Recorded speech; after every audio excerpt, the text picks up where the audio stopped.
बिस्मिल्लाहिर्रहमानिर्रहीम।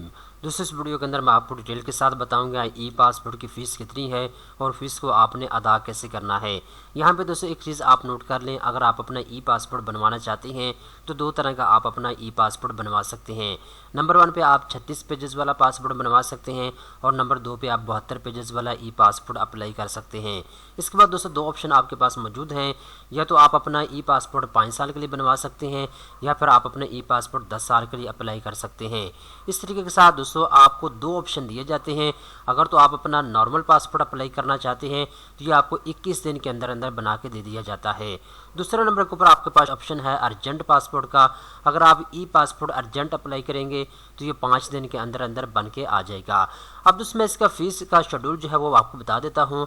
अगर आप अपना ई पासपोर्ट 36 पेजेस वाला बनवाएंगे 5 साल के लिए तो आपने 9,000 रुपये फ़ीस अदा करनी है। अगर आप अर्जेंट अप्लाई करेंगे तो फिर आपने 15,000 रुपये फ़ीस अदा करनी होगी। इस तरीके के साथ दोस्तों अगर आप अपना चिप वाला ई पासपोर्ट 10 साल के लिए अप्लाई करेंगे तो फिर आपने इसकी फ़ीस जो है 13,500 रुपये अदा करनी है। अगर आप अर्जेंट अप्लाई करेंगे तो 22,500 रुपये आपने इसकी फ़ीस अदा करनी होगी। इसी तरीके के साथ दोस्तों अगर आप अपना चिप वाला ई पासपोर्ट 72 पेजेस वाला बनवाना चाहते हैं 5 साल के लिए तो इसकी फ़ीस 16,500 रुपये आपने अदा करनी है। और अगर आप अर्जेंट अप्लाई करते हैं तो 27,000 रुपये आपने इसकी फ़ीस अदा करनी होगी।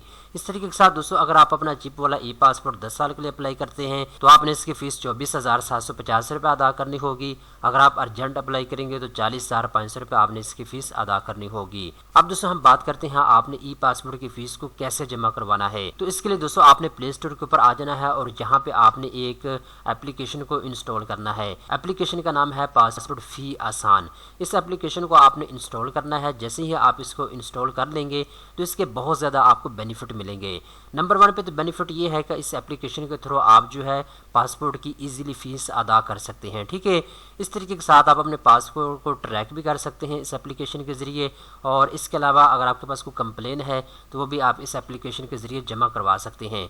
तो आपने फ़ीस कैसे अदा करनी है, जब दोस्तों आप इस एप्लीकेशन के थ्रू फ़ीस के लिए अप्लाई करेंगे तो इस तरह आपको एक PSID नंबर जो है वो जनरेट करके दिया जाएगा। ठीक है, तो PSID नंबर के ज़रिए आप जो है मल्टीपल ऑप्शन के ज़रिए अपनी पेमेंट जो है वो कर सकते हैं।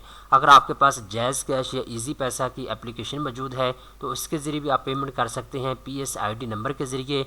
इसके साथ साथ अगर आपके पास मिज़ान बैंक अकाउंट है, HBL बैंक अकाउंट है, UBL बैंक अकाउंट है, तो आपके पास अगर इंटरनेट बैंकिंग की सहूलत मौजूद है तो आप ऑनलाइन भी पेमेंट कर सकते हैं PSID नंबर के ज़रिए। ठीक है, तो ये वो तमाम तर तफसीलात हैं जी जो मैंने आपको इस वीडियो के अंदर बता दी हैं। मेन चीज़ यही है, जो आपको पासपोर्ट फ़ी आसान एप्लीकेशन के ज़रिए PSID नंबर दिया जाएगा, आपने इस PSID नंबर को अच्छे तरीके के साथ नोट कर लेना है और उसके बाद आपने इस PSID नंबर के ज़रिए पेमेंट करना होगी।